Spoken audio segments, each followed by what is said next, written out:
Hey everyone, welcome back to my channel. So today I'm going to be going over my favorite quilting products along with my top quilting designers. So if that interests you, then keep on watching.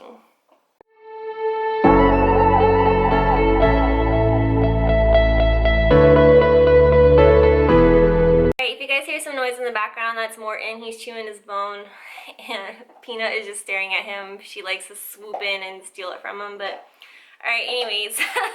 I could talk about my dogs forever, but that's not why you guys came here. So I'm going to start off with my five favorite quilting tools and products. So the first three are like for when you're starting your quilt, so when you're cutting things out. And a rotary cutter is definitely my favorite way to cut out quilts fabric. And that is because this one, it'll give you a sharper line when used with a ruler, which is what I'll show you guys next. It'll give you a sharper line and it'll be a lot faster. Also, it will save your hands because with the rotary cutter, you're just doing this motion, whereas if you're using scissors, you're just constantly cutting like this, right? So when you have to cut out, like the quilt that I'm working on now had almost 700 pieces that I needed to cut out, your hand is going to get so tired and so sore from doing this motion to cut out 700 squares. So if you haven't already and you want to start quilting, get yourself a rotary cutter. So this one is by Fiskars. I picked it up from Joanne. I'll put this in, I'll put all this stuff if I can find it online in the description box below so you guys can check it out if you need to. Okay, so along with that, I love using acrylic rulers. I have these in a bunch of different shapes and a bunch of sizes. I think I probably have 7 rulers right now, and my collection just keeps growing. I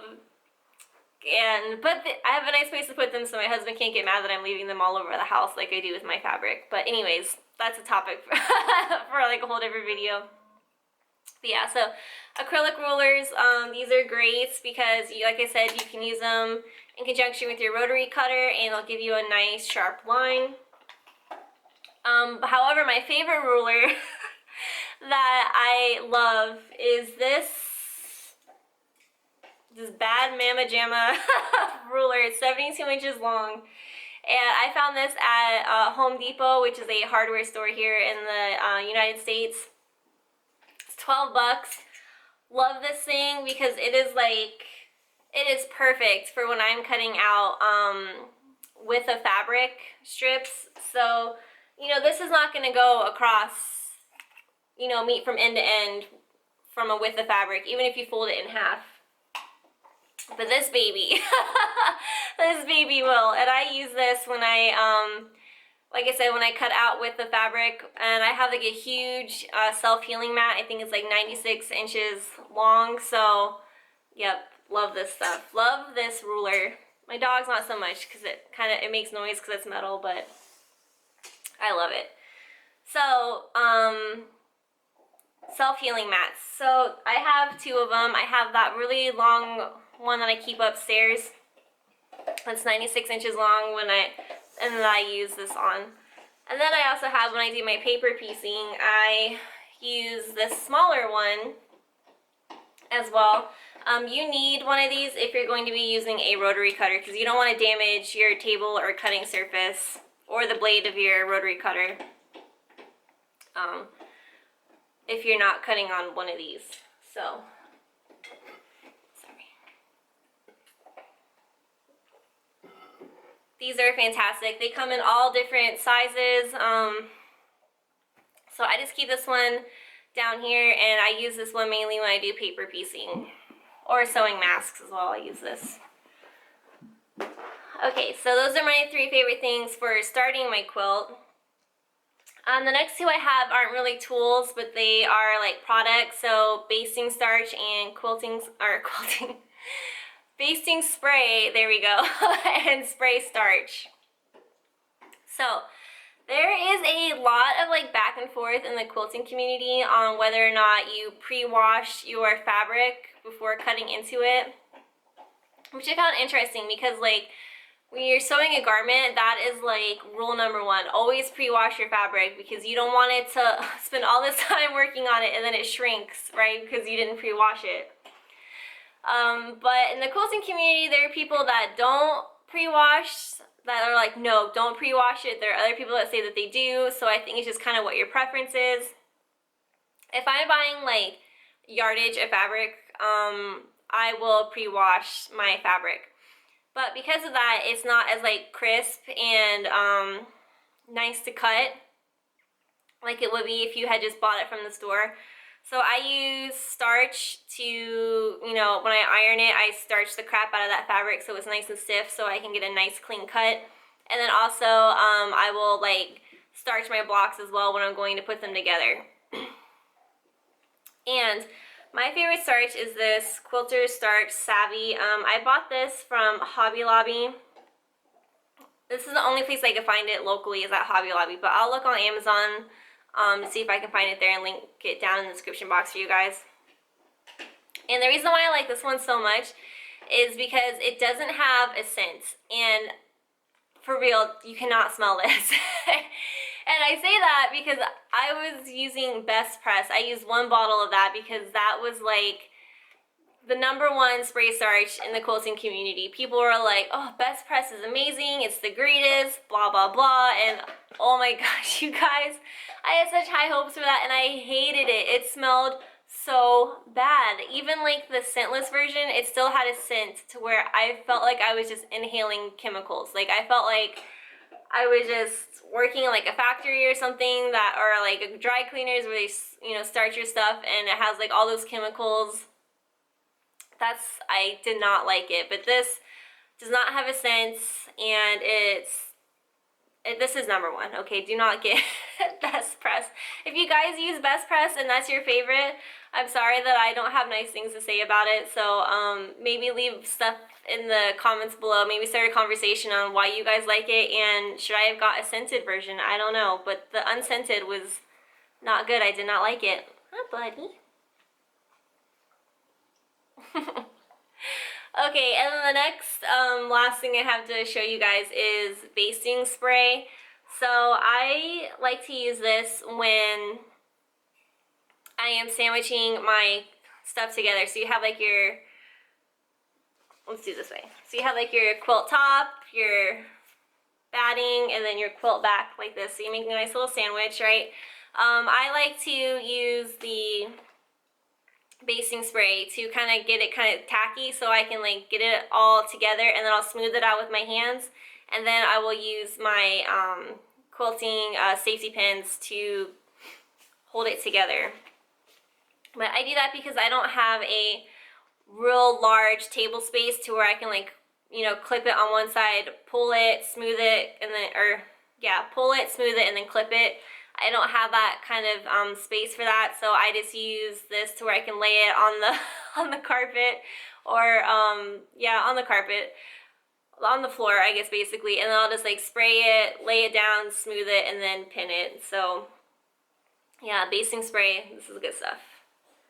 Alright, so those are all my favorite tools and products. So next I'm going to go over my favorite quilting designers. I have to admit, I haven't made a whole ton of quilts. I think I've made maybe 5 or 6. So out of the 5 or 6, I think I have 4 here that I've really enjoyed their products. So the first one is my very favorite, and I think you guys will be able to tell because I've started a nice little collection of her patterns. So her name is Brittany, and I found her on Instagram. Her company is Lo and Behold Stitchery. Love her stuff. So you can get her patterns paper copy or PDF, and then also if you get a paper copy, you will get a coloring sheet. I unfortunately do not have any because I've already colored all of mine, but she will provide you with like a little coloring sheet so you can go ahead and like put the colors you were thinking you wanted to use for your pattern, and that way you can see what your quilt will look like once it's complete.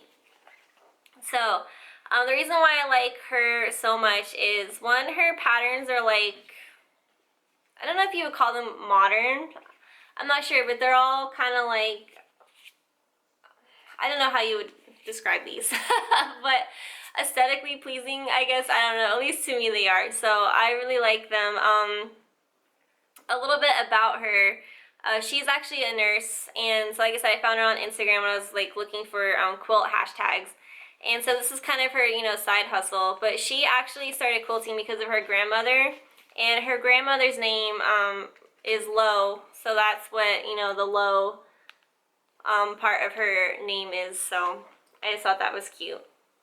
And she's really great to communicate with through Instagram. I had a couple of questions when I was making her first pattern, which if you guys saw what I gave for gifts for Christmas last year, this was the first pattern I made from her, the first gift quilt. And this actually had a nice story as well, but to save time, I won't go into it. But yeah, so I had some questions and reached out to her, and she actually answered my questions within like 5 or 6 hours, so she's great. Another designer that I found on Instagram, actually 3 of these I found on Instagram. So there's this one, so the Cotton and Joy patterns, really great pattern, really easy to follow instructions. Actually, all of these have really great instructions to follow, so they're all in color, which makes them easier to follow along with. So she's great. She's also on Instagram. Really easy to get in contact with if you have questions. Okay, if you are a beginner quilter, Quilts 101, hands down, is my favorite beginner-friendly quilting company. So surprise, surprise, found them on Instagram. So this is my favorite one that I've made from them, and that is the Gingham Quilt. I've made 3 of these. Super easy, super like quick to do, and they also do quilt kits. So if you get this in a kit, which I'm actually going to do a review on, not my next video, but the video after, I think is going to be that one. It will save you time, save you patience, and if you're a beginner, it'll be great so you can kind of dip your toes in without spending hours or days cutting out fabric. So love Quilt 101. They are a mother-daughter team. Found them on Instagram. Great, instructions, and they have great customer service. They will respond to your messages on Instagram. I ordered a quilt kit from her, and one of her fabrics was sold out, so she like sent me a text message with like the fabric that she had in stock so I could choose what I wanted. Great team. And they have a dog. Her name is Luna, and she's adorable. She shows up on their Instagram often. Alright, and the last one I have to show you guys is Angela Pingel. So if you want to get into paper piecing, she makes a lot of paper piecing quilt patterns. So I made this one for my little sister for Christmas last year. This one is great. I think only her patterns come in a paper copy. Oh, for Quilt 101. So all their patterns are PDF, but if you get a quilt kit from them, you will get a paper copy from them. I just wanted to put that out there real quick. And I'll go over that in my review, in that video that's coming out. So with this one, you only get paper copy. I did not find any PDF versions on her website. So I will say that if you do get an Angela Pingel quilt, you will have to have a copier because your templates will be in the back, but they'll be shrunk. So, Morton. I'm trying to show them. Okay, so you will have to have a copy. Morton. Sorry, you guys. Oh my gosh. Okay, so let me try this again. Oh no, here he comes, you guys. Here he comes, Morton. Okay, so you will need a copier because you'll have to like take it and blow this template up, like the instructions say this is 200%. So just keep that in mind if this is a pattern that you're looking into getting. So alright, this ended up being way longer than I thought it was going to be, so I'm going to end it here.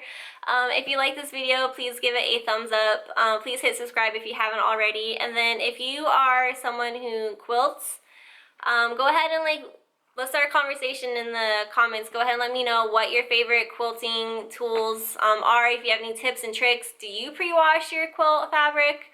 I'd really like to know. And then if you're a beginner, let me know any questions you guys have. So what is keeping you all from starting your first quilt? Are you nervous? Does it seem kind of daunting? just any basic questions, and I'll look forward to reading those. So I'll be seeing you guys in my next video. Bye.